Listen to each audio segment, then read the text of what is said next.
Collar line پر موجود ہیں. السلام علیکم. ہیلو السلام علیکم. وعلیکم السلام علیکم. جی وعلیکم السلام محترم. جی حضرت. کون صاحب کہاں سے؟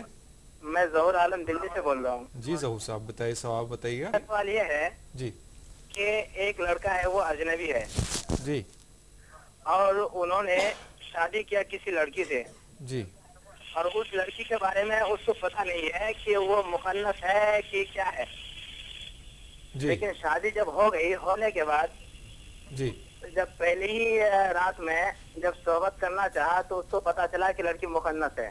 اچھا تو ایسی صورت میں اگر لڑکا لڑکی کو طلاق نہیں دیتا ہے تو لڑکے کی زندگی برباد ہو سکتی ہے. جی جی اگر طلاق نہیں دے گا تو کسی مطلب کنواری لڑکی پر نظر پڑے گی تو وہ مطلب زنا کے اس میں پہنچ بھی سکتا ہے. ٹھیک ہے انشاءاللہ. اس صورت میں کیا کرنا چاہیے لڑکے کو؟ جی. اسلامی روشنی میں کیا, قرآن اور حدیث میں کیا روایتیں ملتی ہیں, بتائیں گے مفتی صاحب آپ کو. بہت شکریہ آپ نے ہمیں کال کیا.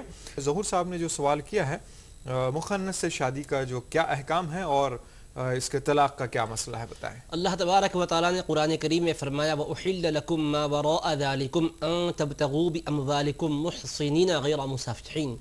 یعنی پہلے تو محرمات کا ذکر کیا, ان رشتوں کا کہ جن سے نکاح حرام ہے. اس کے بعد فرمایا ان کے ما سوا خواتین سے نکاح تمہارے لیے جائز اور حلال کر دیا گیا ہے کہ تم مہر کے ذریعے سے حصول اولاد کی خواہش کے ساتھ نکاح کرو.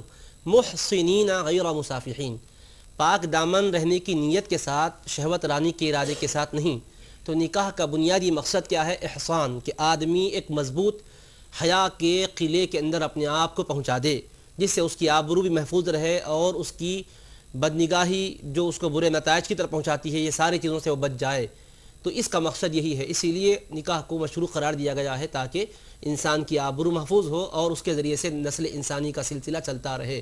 اب ظاہر سی بات ہے کہ آپ نے جو مسئلہ پوچھا اس میں وہ مقصد حاصل ہی نہیں ہو پاتا, اس لیے ایسی صورت میں ظاہر ہے کہ علیحدگی اختیار کر لینا چاہیے. اور اس کے بعد پھر یقیناً اسلام نے جو نکاح کے اصول و ضابطے بتائے اس کے اعتبار سے خاتون سے نکاح کر لینا چاہیے. جو واقعتاً آپ جیسا بیان کر رہے ہیں, عام طور پر کیا ہوتا ہے, لوگ کسی مسئلے کو بہت ہی بگاڑ کر بھی پیش کرتے ہیں جہاں اپنا مقصد ہوتا ہے. اللہ بہتر جانتا صورتحال کیا ہے. اگر واقعی وہی صورتحال ہے جیسا کہ آپ نے ذکر کی ہے تو پھر یقیناً ان کو اس بات کا شریعت حق دیتی ہے کہ وہ طلاق کے ذریعے سے معاملے کو ختم کر دیں, اور پھر اس کے بعد الحمدللہ احکام اسلام کے اعتبار سے ان کو اس بات کی اجازت ہے کہ وہ نکاح کر کے اپنے آپ کو ایک حیا کے محفوظ قلعے میں رکھ لیں, اور پھر اس طرح سے جس طرح اپنے اندیشے ظاہر کیا ہے وہ ساری صورتوں سے محفوظ ہو سکیں.